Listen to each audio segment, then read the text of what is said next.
민중의 소리 이완배 기자와 함께하는 경제의 속살. 이완배 기자 만나겠습니다. 이완배 기자님. 네, 안녕하십니까. 예. 어제 이 소상한 설명에 많은 분들이 쉽게 신주 인수권부 사채 문제에 대해서 파악할 수 있었다라고 이야기해 주셨는데요. 예, 뭐 이러려고 사실은 우리 또 경제의 속살이 있는 거 아니겠습니까? 예, 그렇게 받아들여 주셔서 감사합니다. 자, 오늘 계속해서 그 이야기 이어가신다고요? 예, 어제 이제 방송 초반에 잠깐 그 말씀드렸었죠. 신주 인수권부 사채 BW라고 간단히 요약을 해봤는데요. 예. 어제의 그 김용민 PD님의 격려에 힘입어 도전 한 번 더 해보겠습니다. 아, 감사합니다. 예. 네, 아니 이게 사실은 김용민 PD님께서 어제 설명을 해달라고 부탁을 하시지 않았다면 예.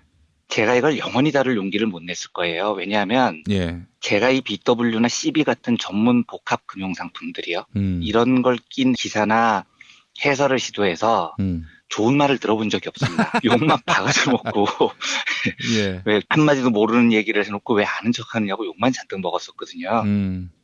그리고 이런 류의 기사들은 보신 분들도 다 슬퍼하시더라고요. 역시 경쟁은 어렵고 나는 경제를 잘 몰라 이런 자괴감만 갖게 되셔서 제가 그래서 이런 쪽은 절대로 아예 안 건드리고 있었는데 심지어 이재용이 제가 어제 말씀드렸던 대로 이 분야의 지존 중의 지존인데요.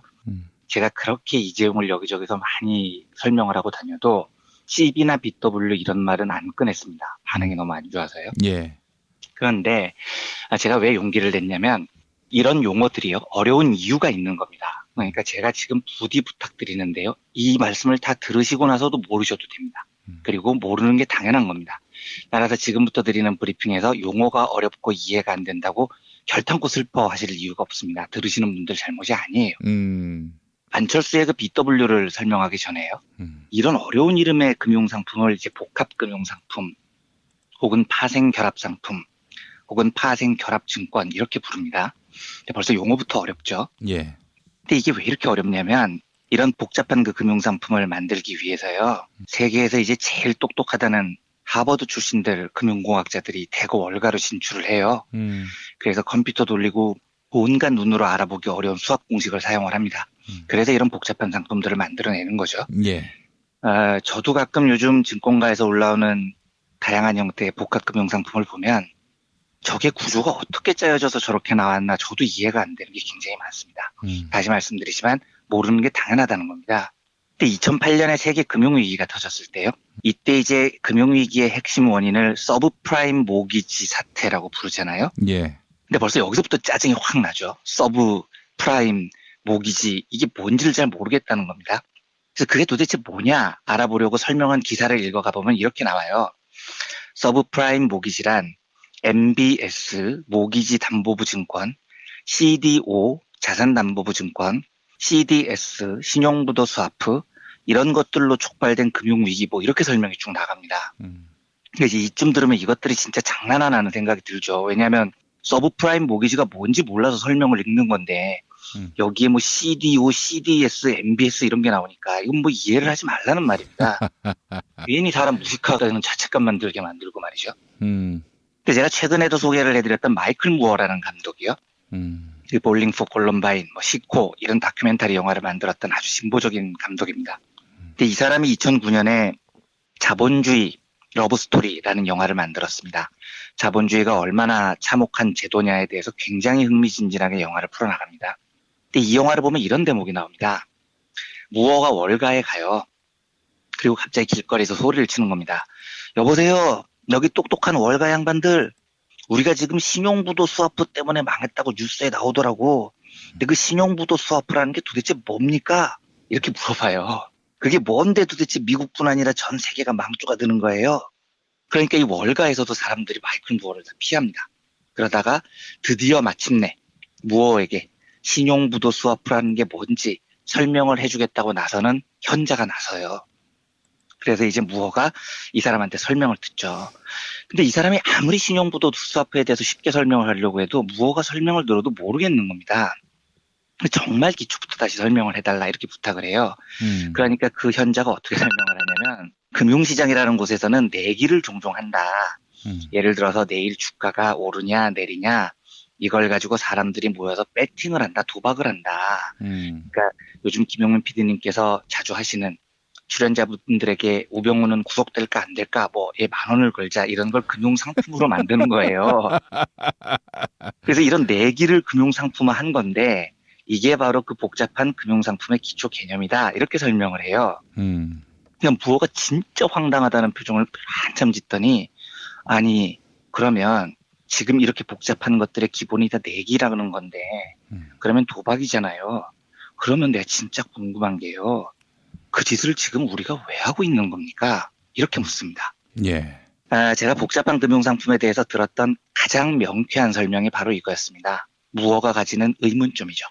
결국은 그 복잡한 짓이라는 게 도박이라는 건데요. 우리가 지금 그 짓을 왜 하고 있느냐라고 물을 수 있어야 돼요.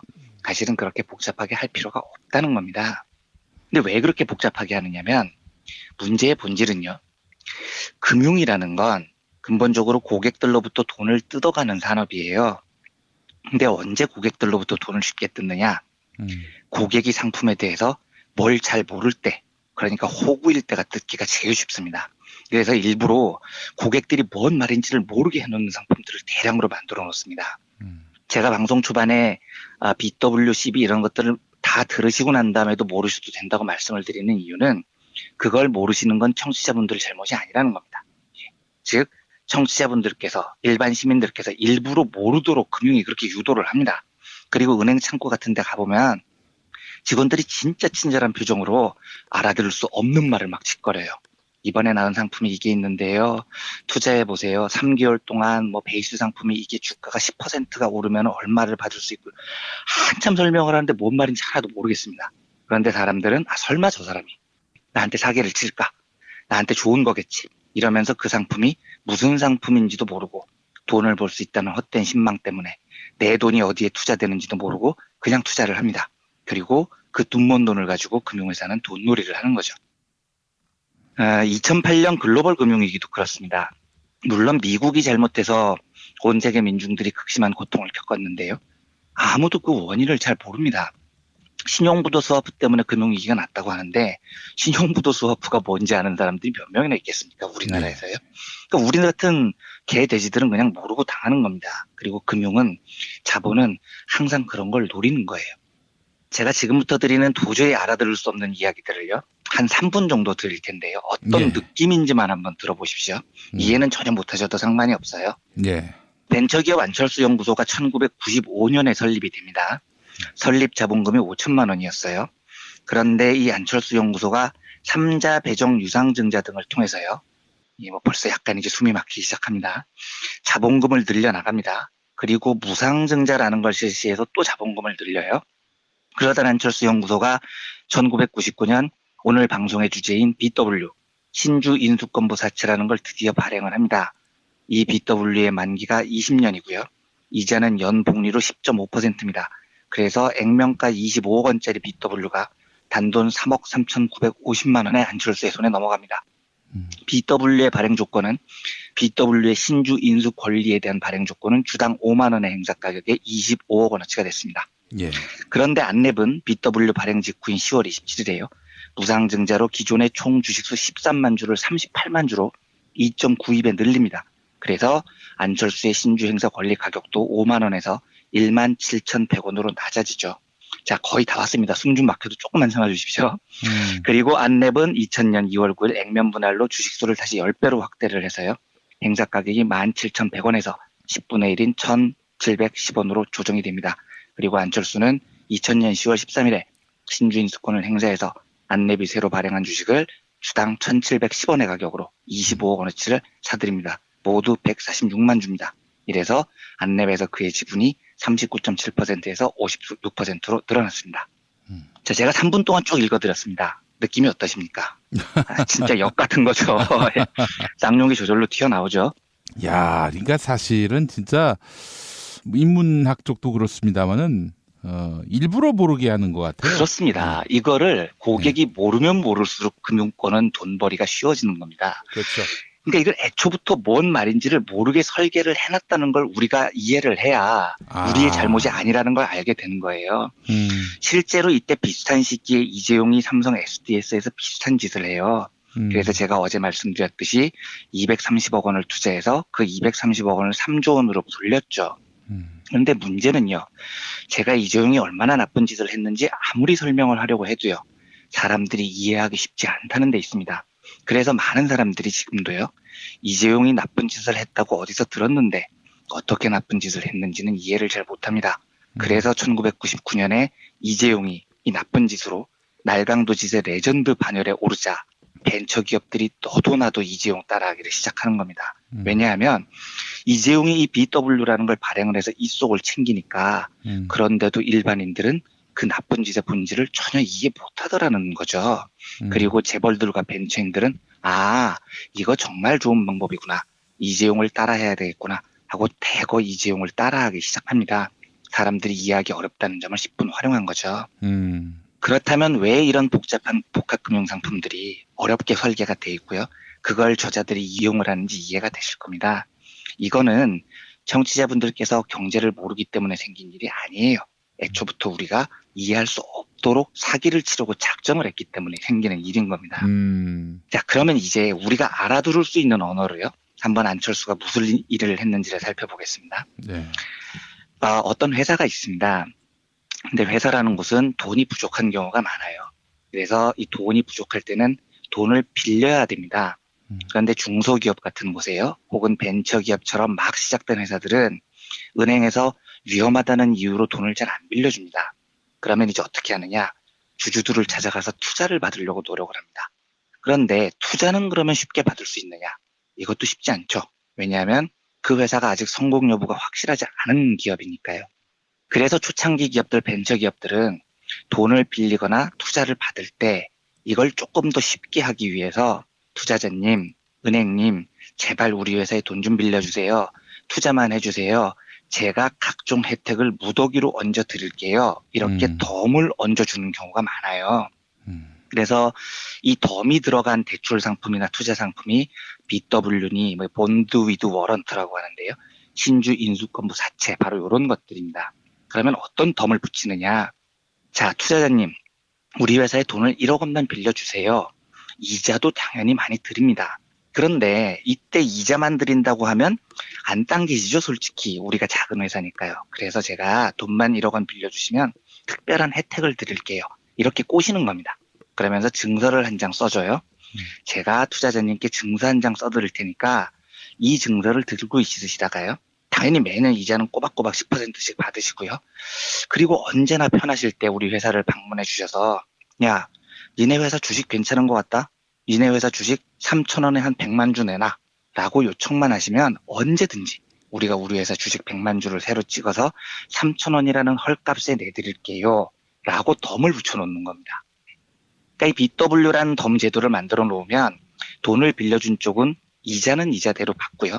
아무 때나 그 종이 쪼가리를 들고 가서 그 회사한테 주식을 무더기로 싼 값에 살 수 있는 매우 매우 대단한 혜택까지 덤으로 얻게 되는 겁니다. 그런데 이 말은요. BW의 본질이라는 건 제가 말씀드렸듯이 회사가 돈이 없을 때 발행하는 거예요. 돈이 정말로 필요할 때, 그럴 때 주식을 헐값에 넘겨준다는 손해를 감수하고까지 지금 필요한 자금을 빌리기 위해서 엄청난 혜택을 덤으로 끼워준다는 겁니다. 그렇다면 삼성이나 안철수 연구소가 그럴 이유가 없었네요. 그렇습니다. 지금 아주 정확하게 짚으셨는데요. 지금 거기서부터 출발을 해야 되는 겁니다.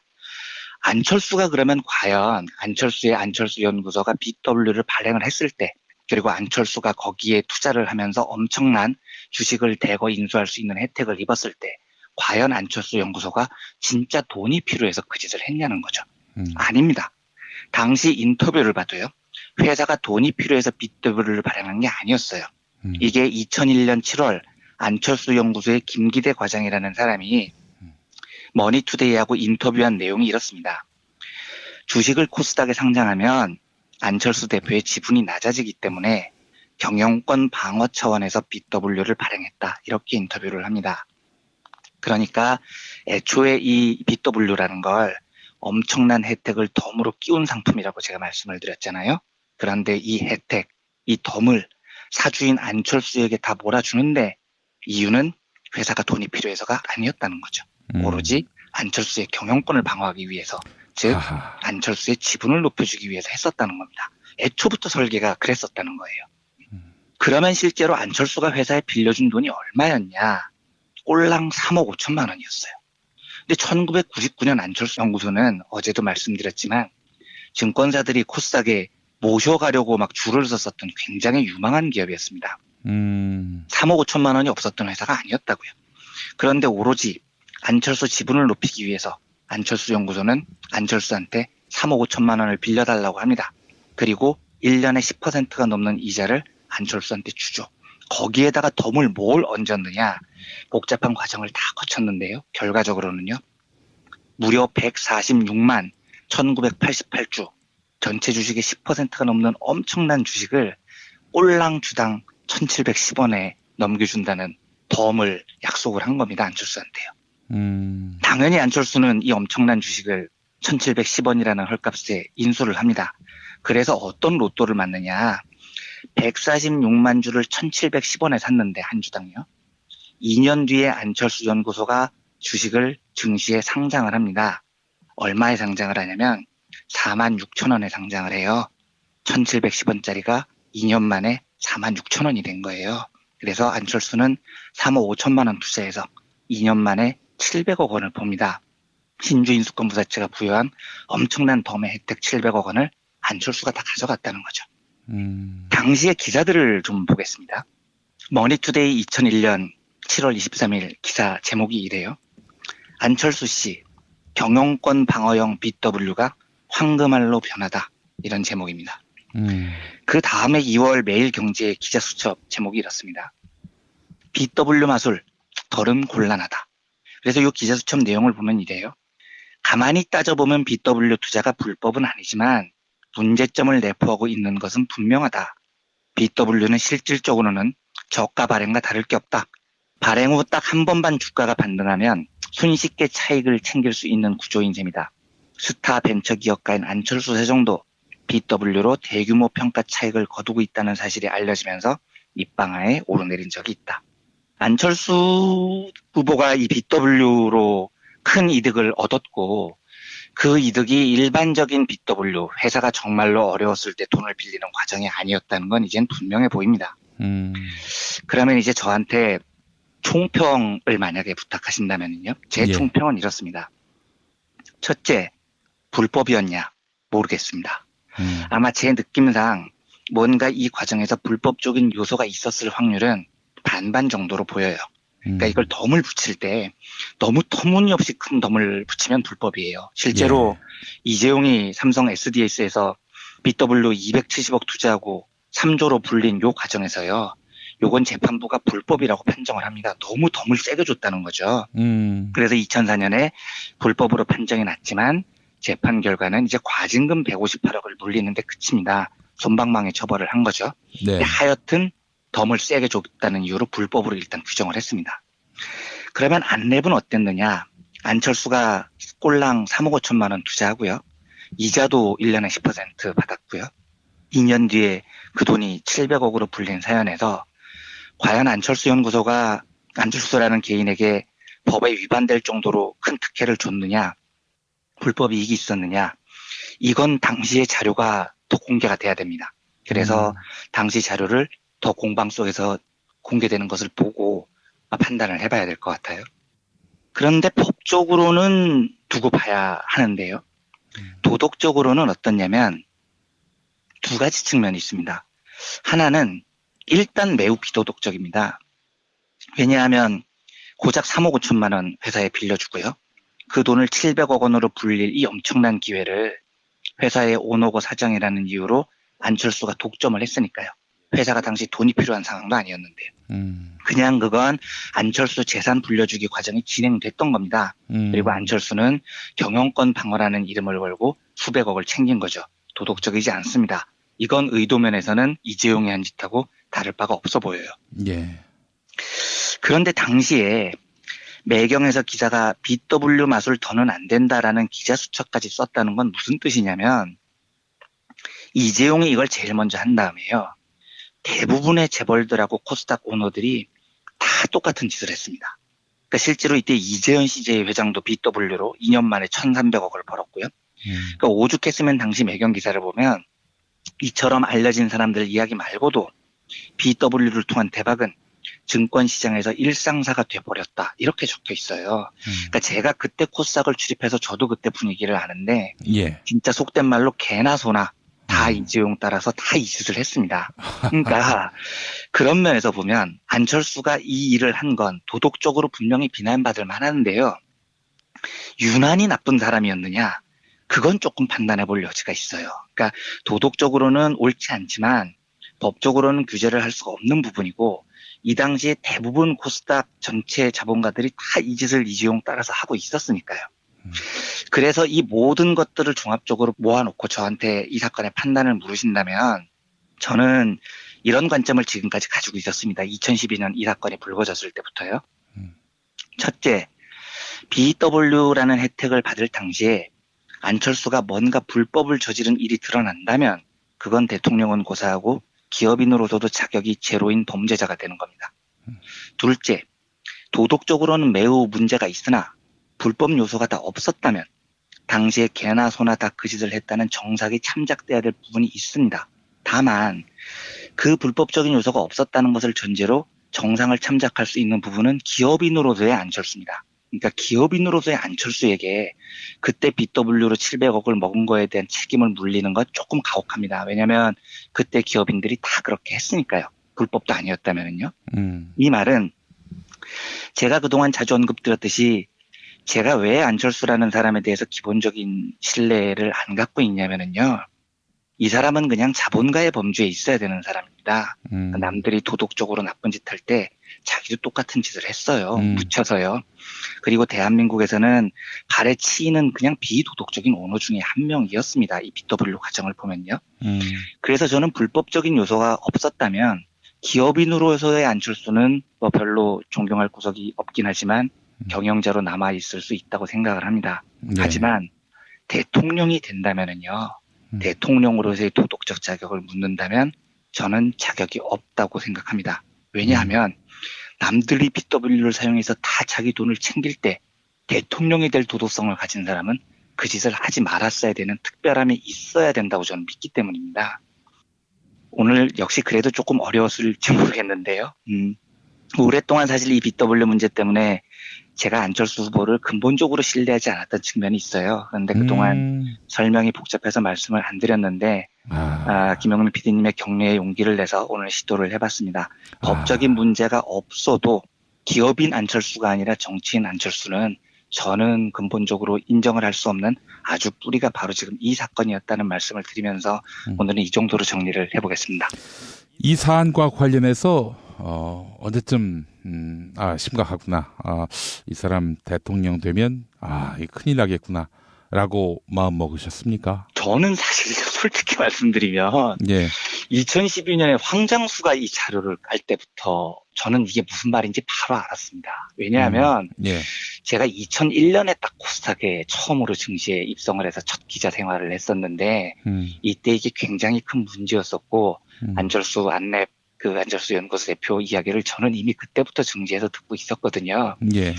근데 황장수가 이거를 깔 때 마음속으로 그런 생각이 들더라고요. 법적으로는 피해갈 수 있을진 몰라도 증권 출입을 오래 했던 저로서는 바람직한 일이 아니었고 도덕적으로 비난받을 만한 일이라는 생각이 들었어요. 근데 일단 저는 그때 기자가 아니었고요. 그리고 조금 더 솔직하게 고백을 하자면 안철수 후보가 대통령 후보가 되기도 전이었었고 공식적으로 출마하기도 전이었었고 예. 굳이 제가 나서서 뭘 떠들기에는 어쨌든 조금 범야권에 있었던 것에 대한 우호적인 마음도 없지 않았었다는 것을 고백합니다. 그런데 사실 2012년부터 저 문제는 법적으로 문제가 없다고 변명을 할 수는 있을지 모르겠어도 저 작은 돈으로 2년 만에 700억 원 정도의 돈을 벌었다는 건 일반인 정도로는 도저히 받아들이기 어려운 큰 산이 될 것이다라는 생각이 들었습니다. 그때부터요. 네. 근데 제가 황장수를 하도 싫어해서 이 황장수 이 사람이 보니까 예전에 새천년 민주당에서 출마도 했었네요. 심지어 그 한농연이라고 농민운동 단체도 있었어요. 그러니까 이분이 예. 진보 보수 영역을 정말로 그러니까 저도 들은 이야기인데 들은 이야기를 의견을 담아서 말씀드리면 굉장히 인정받고자 이쪽 저쪽에서 노력을 하셨는데 이제 진보 진영에서 인정을 못 받으면서 저쪽으로 완전히 돌아섰다는 평가가 있더라고요. 네. 예. 아니 뭐 진보 진영에서 인정받는 게 뭐가 중요합니까? 자기가 자기 생각대로 잘 살면 그만이지. 근데 일반적으로 여기서 인정을 받는다는 것은 그분을 드리는 말씀은 아닌데 특정 지역에서 공천을 받는다는 걸 뜻합니다. 저는 그렇게 알고 있었습니다. 네. 그래요. 아이고 그렇게 좋은가 정치가 참. 아이고. 알겠습니다. 이원배 기자님 한 주 동안 고생하셨고요. 다음 주에 또 뵙도록 하겠습니다. 고맙습니다. 네, 감사합니다.